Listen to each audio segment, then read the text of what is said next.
Vous avez raté un savoureux déhanché de nos invités sur cette petite musique. Il est 14h30. Merci d'être là avec nous sur Boursorama.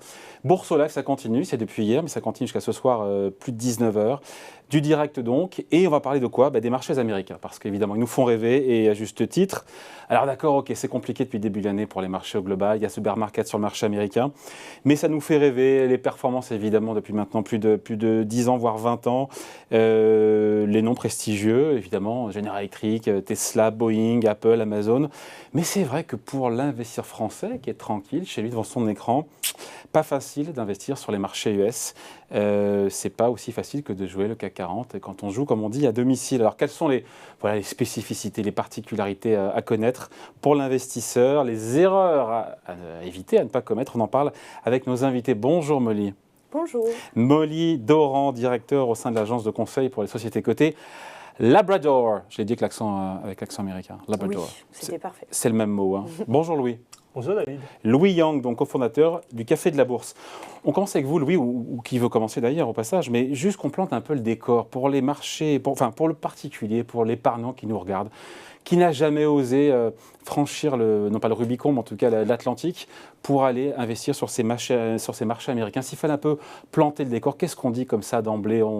On dit que c'est différent, voilà, il y a d'autres règles, d'autres coutumes, d'autres usages, d'autres créneaux horaires aussi, d'ailleurs, soit dit en passant. Oui, effectivement, il y a beaucoup de caractéristiques à connaître avant de se lancer sur le marché américain. D'ailleurs, le marché américain, peut-être que c'est bien aussi de le définir au départ, parce qu'on va souvent parler de Wall Street, donc la rue où il y a la principale bourse américaine, le NYSE, le New York Stock Exchange, et dessus, en fait, il y a justement les valeurs que vous aviez évoquées, qui sont cotées Boeing, Coca-Cola, toutes ces grandes marques qui nous parlent, mais les marchés américains, c'est pas que le NYSE, c'est aussi le Nasdaq. On connaît mais le NYSE, pardon, c'est pas un indice, le New York Stock Exchange. C'est une bourse, c'est une bourse. Après, il y a des indices avec le Dow Jones, le Standard & Poor's 500, le Nasdaq 100. C'est ça, les trois gros indices. Exactement. Le Nasdaq, c'est les deux. C'est la deuxième bourse américaine. Ah, j'apprends même des trucs. Attendez, allez-y. Donc, c'est la deuxième bourse américaine qui est à Times Square, qui est aussi à New York City, et qui est en même temps un des principaux indices avec le Dow Jones et le S&P 500. Bon, encore une fois, il y a des préférences, enfin quand on démarre, pas une préférence, mais quand on démarre pour investir sur le marché américain, on conseille plutôt d'aller sur le Dow Jones, le Standard & Poor's 500, le Nasdaq c'est plus risqué évidemment, mais il y a des prédispositions. Qu'est-ce qu'ils font d'ailleurs les particuliers au global quand ils vont sur les marchés américains? Je pense qu'avant tout, il faut voir en fonction de son profil de risque. Est-ce qu'il y a un indice comme ça qui parle le plus aux gens? Le plus connu, c'est le Dow Jones. On sait bien que ce n'est pas celui qui représente le plus l'économie américaine, c'est le S&P 500. Et en même temps, celui dont on parle tout le temps, c'est Nasdaq, parce que c'est lui qui propose des performances, même si par rapport au point haut, on est quand même à 30% de baisse. Donc ça marche dans les deux sens. Oui, c'est bien ça. Dow Jones, c'est plus ancien, donc ça existe depuis 120 ans à peu près, même un peu plus. Mais il n'y a que 30 valeurs. Donc du coup, ça ne représente pas du tout le marché américain. Et lorsqu'on veut vraiment s'exposer, quand on est un particulier investisseur, qu'on débute, qu'on veut vraiment avoir une exposition assez large, on va aller sur le S&P 500, où il y a les 500 valeurs américaines qui représentent le plus l'économie américaine. Et le Nasdaq, on va être davantage sur les technologiques, mais pas seulement, parce qu'il y a d'autres valeurs que des valeurs technologiques qui sont cotées, qui sont dans l'indice Nasdaq. Mais ça va être principalement des valeurs de croissance, des valeurs growth. Voilà. Donc on fait le parallèle avec le CAC 40. Donc l'équivalent du CAC 40, c'est le Standard & Poor's 500. Pardon ? L'équivalent du CAC 40 en France pour l'investisseur français qui veue s'exposer encore une fois aux grandes capitalisations américaines, il va plutôt sur le Dow Jones ou sur le Standard & Poor's 500. Je ne sais pas si l'équivalent, parce que le CAC 40, il y a 40 valeurs. Donc, il y en a 30. Donc, si on regarde au niveau, même si après, il y en a un qui est équipondéré, l'autre, c'est c'est la capitalisation qui va jouer. Donc, ça se rapproche davantage. Peut-être que les S&P 500, c'est peut-être plus le S&P 120, si on veut faire un parallèle avec le marché français. Molly, juste, vous en pensez quoi pour le particulier? Parce que Labrador, vous accompagnez essentiellement, je crois, les entreprises qui veulent se coter sur le marché américain. C'est une niche, encore que c'est une grosse niche. Pardon pour le... j'ai fait une blague sans le vouloir, niche chien Labrador. Mais non, mais voilà, les introductions, on a beaucoup parlé des introductions sur le marché américain qui sont moins florissantes aujourd'hui qu'elles ne l'ont été de par le passé. Qu'est-ce qu'on dit à ceux qui nous regardent, qui ont envie de s'essayer au marché américain et qui n'osent pas? En fait, moi, je travaille beaucoup avec les sociétés qui sont déjà cotées. Donc, je travaille sur la communication, comment communiquer l'information le plus clair, le plus transparent, avec le plus clarté possible. Donc, pour les sociétés qui voulaient introduire en bourse, c'est un process qui dure assez longtemps. Et il y a beaucoup des étapes, mais c'est aussi, on a plus que 3000 sociétés cotées aux États-Unis et en France, beaucoup moins. Mais si on regarde le parcours boursier des IPO, des introductions en bourse en France, c'est pas depuis quelques mois exceptionnel. Le cru américain, comment ça se passe aussi? C'est un peu sinistré. C'est à vous que je parle à Molly pour le coup sur les IPO. Ça donne quoi? Moi, je ne suis pas sûre parce que je travaille uniquement… en amont, vous êtes en amont avec les sociétés pour les accompagner lors de leurs IPO. Elles ont été satisfaites, celles que vous avez accompagnées, oui, qui se sont introduites. Parlons de leur parcours boursier, puisque pour le coup, vous avez dû les suivre, j'imagine. Non, je travaille pas avec les sociétés avant… Et donc, vous, que je comprends bien dans le process, comment vous les accompagnez dans les entreprises? Moi, je accompagne sur la communication financière, donc vraiment sur le Universal Registration Document, l'équivalent, qui est on a 2 documents, par exemple le Proxy Statement et les 10K. Alors, on a peut-être perdu quelques personnes là, dans ceux qui nous regardent. Non, mais c'est l'idée de dire que, et c'est intéressant, la question derrière, c'est quelle source d'information. Je pense à celles, encore une fois, qui voudraient, en nous regardant, se dire, bah, tiens, il y a beaucoup d'IPO, d'introduction en bourse sur le marché américain, on voudrait en profiter, mais on n'ose pas y aller parce que, on en parlera avec Louis, mais il y a la question du risque de change, il y a la question du décalage horaire, il y a plein de questions à se poser. En termes d'information, quel site on va consulter, comment on a de l'info, et comment est-ce qu'on la digère quand on est, encore une fois, francophone et qu'on ne parle pas aussi bien anglais que vous, Marley? Moi, je pense qu'il y a plusieurs possibilités. Je pense qu'il faut commencer par les sites gratuits comme Seeking Alpha. Ils ont beaucoup d'informations sur les indices, sur les sociétés. Ils ont une rubrique dédiée aux actualités du marché. Aussi, il y a la possibilité, il y a des sites payants comme Bloomberg ou Stock Rover qui donnent beaucoup d'informations, mais c'est payant. Et aussi, ensuite, il y a des sites corporate et ils ont toutes les sociétés cotées en bourse ou qui veulent introduire sur le marché. Ils ont un site Relations investisseurs, comme en France, avec toute l'info ainsi que les dernières présentations dédiées aux investisseurs. Qu'est-ce qu'il faut regarder justement quels sont les documents clés qu'il faut regarder quand on s'intéresse à une IPO? Après, je reviens à Louis sur le marché, mais c'est intéressant aussi parce que beaucoup de gains ont été faits, encore une fois, il y a quelques mois, sur des IPO. En temps de marché boursier, haussier, on peut choisir n'importe laquelle. Et finalement, comme quand tout grimpe, c'est facile. En temps agité, il ne faut pas se tromper faut pas se tromper de… Donc, il y a 2 documents.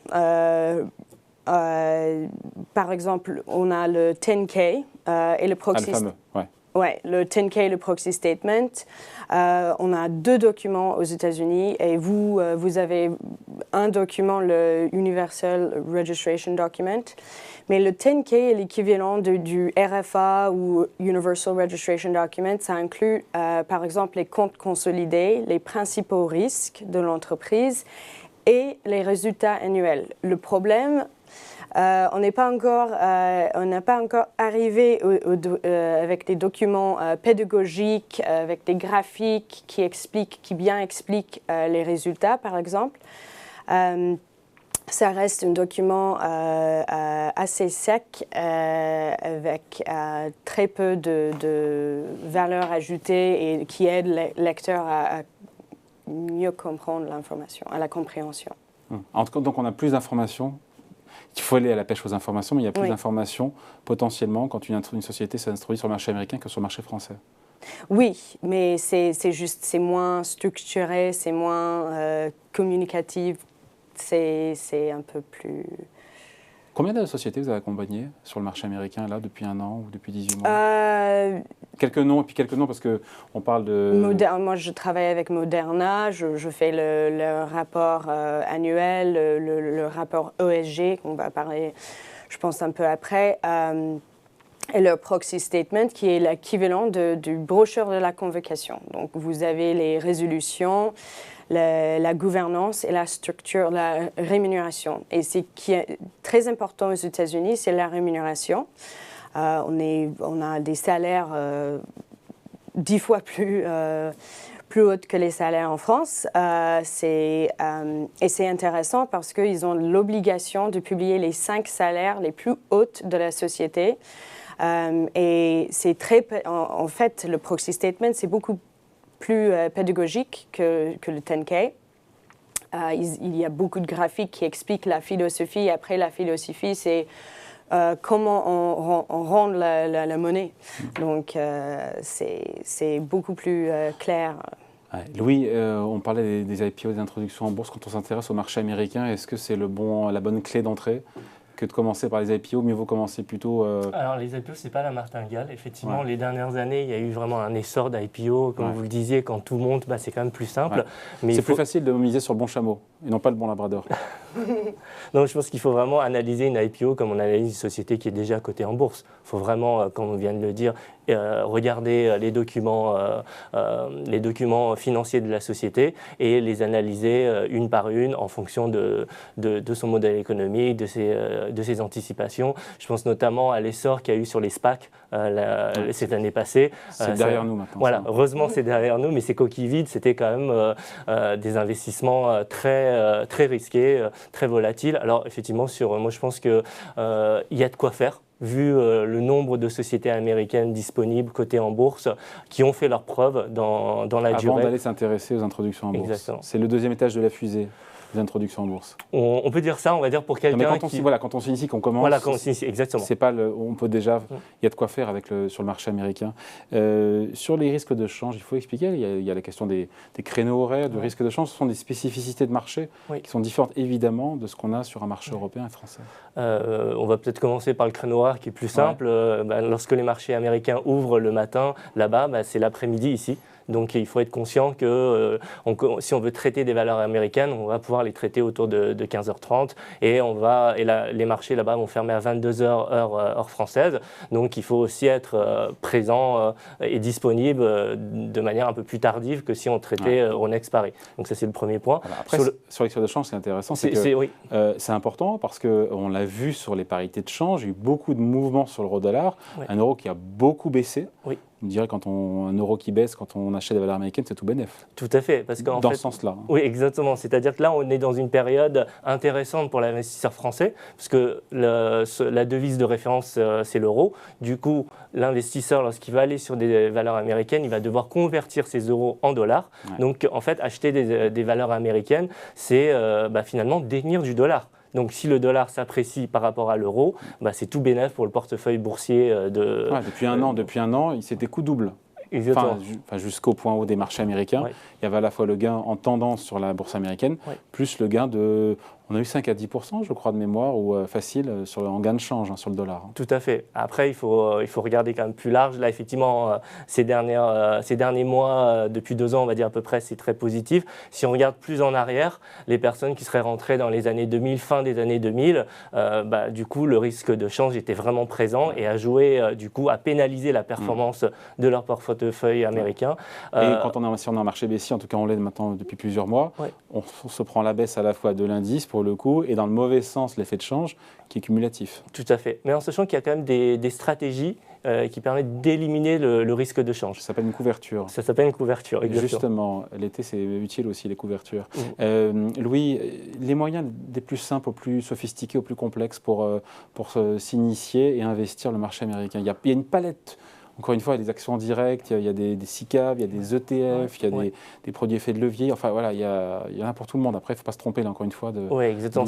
C'est très large. Il ne faut pas se tromper en fonction de ses connaissances, du risque qu'on est prêt à prendre, de son horizon d'investissement. Je pense que pour un débutant, qu'est-ce qu'on dit pour un débutant qui nous regarde, qui se dit peut-être il y a un point bas sur le marché américain. Pour moi, le débutant, c'est d'aller sur des ETF. acheter un ETF qui traque un indice, comme on l'a dit. En rappelant un ETF, ce que c'est évidemment. Donc c'est un Exchange Traded Fund, donc c'est un tracker qui va répliquer les performances d'un indice boursier. Donc on prend un grand indice ou même un indice sectoriel, enfin ça dépend de ses anticipations. Et du coup, lorsque l'indice prend 2%, l'ETF schématise, va prendre 2%, même si après il y a des frais, il y a des spécificités. Via un seul titre, on détient en fait une exposition à l'ensemble d'un indice. Exactement. Voilà. Sur 500 titres, si on est sur les S&P. Via un seul titre, c'est tout l'intérêt de l'ETF. Un seul ordre en fait. On n'a qu'un ordre de bourse à passer. Donc je pense que ça c'est le plus simple. ETF sur quoi alors? ETF sur S&P 500. Sur le S&P 500. Pour être vraiment large, on va dire. Après, chaque investisseur va avoir des anticipations. Certains vont être plus growth tech, d'autres vont chercher peut-être de la value, d'autres du dividende. Donc il y a vraiment de quoi faire avec l'essor des trackers qu'il y a eu ces dernières années pour vraiment aller chercher le produit qui correspond à sa stratégie.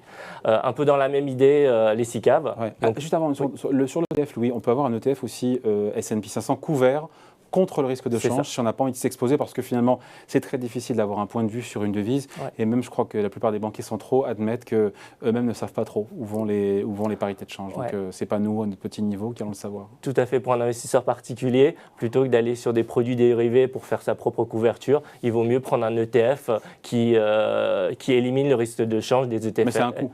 Oui, évidemment c'est un coût. Oui, No free lunch. No, never. Il faudrait quand même faudrait l'inventer le free lunch quand même, non?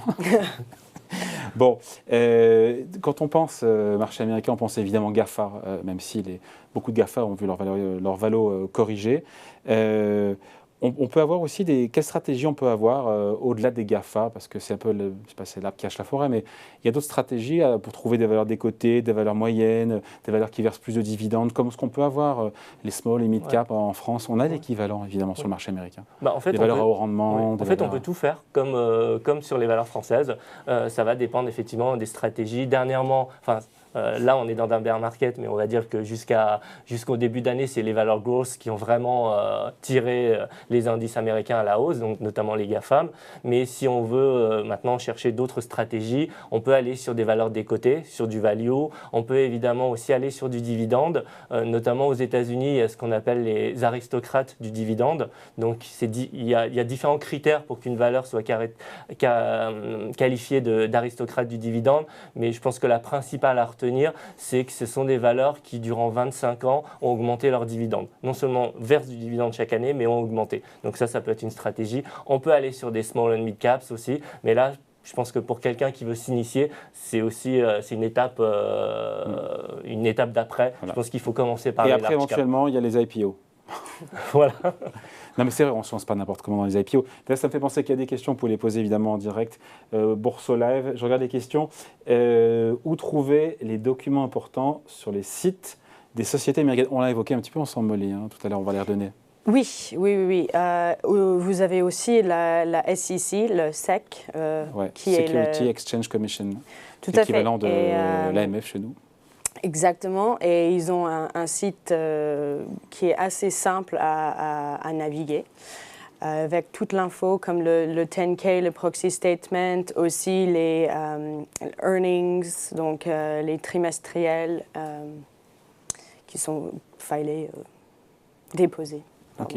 Autre chose sinon, Louis, sur cette question-là, sur les documents importants des sites américains? On peut aller sur celui de la SEC, sur les sites corporate des entreprises cotées.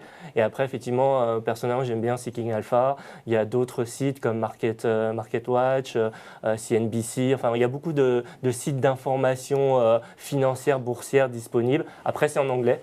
On peut utiliser Google Translate, mais le mieux, effectivement, c'est si on se débrouille en anglais, il y a vraiment beaucoup de sources d'informations disponibles.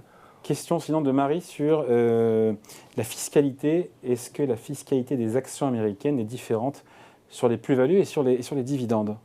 Alors, qui veut répondre? Je peux répondre, oui. Sur les plus-values, c'est... Alors, si on les détient via un compte titre, ce qui est, on va dire, 95% de la situation, sur l'impôt de plus-value, c'est la même chose que des actions françaises. En revanche, pour les dividendes, il y a une différence, parce qu'il y a un prélèvement à la source de 15% réalisé aux États-Unis, mais en sachant que, comme il y a une convention fiscale franco-américaine, on élimine les doubles impositions. Exactement. Du coup, il y a un crédit d'impôt à l'année N+1 qui va permettre, qui va éliminer ça crée un décalage pour le coup. Exactement, ça crée un décalage de trésorerie. Et sinon, après, la fiscalité des dividendes, c'est la même, c'est-à-dire l'investisseur particulier a le choix entre soit la flat tax à 30%, soit être fiscalisé au barème de l'impôt sur le revenu, plus les prélèvements sociaux. Et si on choisit cette option-là, on a une décote de 40% sur le montant des dividendes pris en compte. Bon, très bien. Il y a une question, je suis en train de la découvrir avec vous, je la comprends très bien, mais c'est pas grave. Sachant le poids des GAFA, est-ce que ça ne revient pas au même d'acheter un ETF Nasdaq et un ETF valeur US Techno? Louis, je ne sais pas qui veut s'y... Non, c'est... alors, oui, je vois l'idée aussi. C'est quoi l'idée alors? L'idée, c'est que voilà, on va jouer les valeurs tech. Oui, GAFA égale Nasdaq, c'est ça? Ouais. C'est ça la question. C'est le cas ou pas d'ailleurs? Non. Je pense qu'en fait, sur cette question-là, la tendance globale, c'est un peu le même thème d'investissement. Il y a quand même beaucoup de différences. Je pense qu'au niveau des ETF, il faut garder à l'esprit que même un ETF, deux ETF qui traquent le Nasdaq sont différents. Comment c'est possible ça? Justement parce que chaque émetteur va avoir des cas... Non mais à lambda près, à peu de choses près. Oui, mais par exemple, les frais vont être différents. Ça peut être des ETF qui capitalisent les dividendes ou qui distribuent les dividendes. Ah, mais ça, c'est un choix. On peut choisir soit un ETF qui capitalise, soit un ETF qui distribue. Et du coup, c'est deux ETF qui ont le même sous-jacent et qui sont différents. Bien sûr. Et lorsqu'on est sur un laps de temps, si on investit en bon père de famille à moyen long terme, ces écarts-là, qui peut-être sont pas gros à court terme, deviennent conséquents à moyen long terme. C'est intéressant. Investir sur le marché américain, est-ce qu'on peut dire qu'on investit un bon père de famille sur le marché américain comme on peut le faire en France? On a l'image que c'est plus risqué là-bas aux États-Unis, mieux rémunéré mais plus risqué. Vous en pensez quoi? Moi, je pense que c'est faux. Ouais. Je pense que c'est faux parce que... Non, mais c'est statistiquement, mathématiquement faux? Pour pas que ce soit juste une opinion? Non, c'est statistiquement. Si on prend les grands indices, c'est-à-dire qu'il y a beaucoup d'études qui ont été réalisées sur 50 ans, 60 ans pour montrer la performance des actions par rapport à d'autres classes d'actifs. Et on voit que les actions, j'ai plus le laps de temps exact de ces études-là, mais sur 50 ans, je crois que le S&P 500, c'est quasiment 9% de rendement par an, alors que le CAC 40, on est autour de 8%. Donc, c'est quand même pas très éloigné. Oui. Mais ça fait quand même 1%. Oui, ça fait quand même une différence. 1% plus par an. Sur 30 ans, sur 40 ans, ça fait une différence quand même. À la longue, ouais. Encore une question, comment disposer d'informations sur des valeurs américaines moins connues que les GAFA? C'est pour vous ça comme Molly? Je pense que c'est pour valeurs moyennes ou plus spécifiques? Non? Qui veut répondre? Sur comment disposer d'informations sur des valeurs américaines moins connues que les GAFA. C'est que c'est facile d'avoir de l'info sur les GAFA, il y en a tous les jours. Comment on fait pour en trouver sur des valeurs qui sont moins en vue, moins emblématiques? Oui, c'est ce qu'on a. On revient, d'accord, ok. C'est ce qu'on a dit, je pense, tout à l'heure. Il faut aller déjà sur le site corporate de la société, qui a l'obligation de publier ces documents réglementaires qu'on a évoqués, et après aller sur les sites américains qu'on a cités. Et après, nous, au Café de la Bourse, on fait aussi justement des analyses... Allez, c'est l'instant promo. Qu'est-ce qu'on trouve sur le Café de la Bourse? On trouve justement des analyses de sociétés GAFAM connues, mais on va aussi aller chercher des sociétés moins connues ou moins tendance actuellement, avec des approches value, des approches dividendes, pour sortir un petit peu toujours de... C'est vrai qu'on a cette tendance à regarder les GAFAM, le Nasdaq depuis quelques temps. Ouais. Bon, qu'est-ce qu'on a oublié de dire sinon, Molly, sur investir sur les marchés américains? Il y a des choses que vous avez envie de dire cette table ronde touche à sa fin. Qu'est-ce qu'on a oublié de dire? On ne peut pas tout dire, mais l'idée c'est de donner un petit peu donner envie, à ceux qui nous regardent et par nous investisseurs particuliers de se dire tiens, je ne suis pas encore investi sur le marché américain. Pourquoi moi aussi? Pourquoi ne pas en profiter? Il y a une baisse des marchés. Alors certes, tout ça est très agité, très chahuté, mais il y a des points d'entrée sur longue période. Ça peut être des points d'entrée intéressants pour des belles valeurs qui ont été un peu massacrées. Pour moi, c'est très intéressant les tendances en ce moment autour de ESG. Donc c'est vrai que vous avez dit qu'on pourrait en parler, on n'en a pas parlé. Oui, le environnement social et gouvernance et le ESEF qui commence en... ESEF ESEF, c'est ESEF. Ouais. En fait, les sociétés en France, maintenant, ils sont obligés de publier toute l'info autour de l'ESG. Ouais. Et maintenant, ils sont obligés de taguer les données. Donc, et en fait, aux États-Unis, on est moins en amont sur le côté ESG, mais on a la tendance de parler beaucoup de la diversité aux États-Unis. Nous, en fait, c'est légal de publier l'ethnique sur le board, les employés, etc. Donc, on est plus vers le social et les points sociaux.